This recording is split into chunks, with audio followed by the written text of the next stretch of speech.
জনপ্রিয় content creator Farhana বিথির স্বামী রাত হঠাৎ অসুস্থ হয়ে পড়ায় বর্তমানে হাসপাতালে চিকিৎসাধীন আছেন।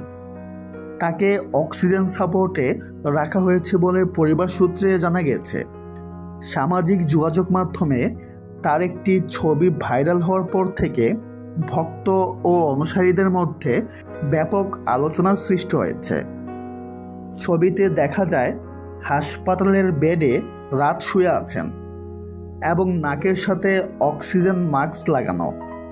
এই ছবি দ্রুত ছড়িয়ে পড়ে এবং অনেকে আতঙ্কিত হয়ে পড়েন। নেটিজেনদের অনেকেই সামাজিক যোগাযোগ মাধ্যমে উদ্বেগ প্রকাশ করে তার দ্রুত আরোগ্য কামনা করেছেন। তবে একই সঙ্গে কিছু ভিত্তিহীন গুজবও ছড়িয়ে পড়েছে।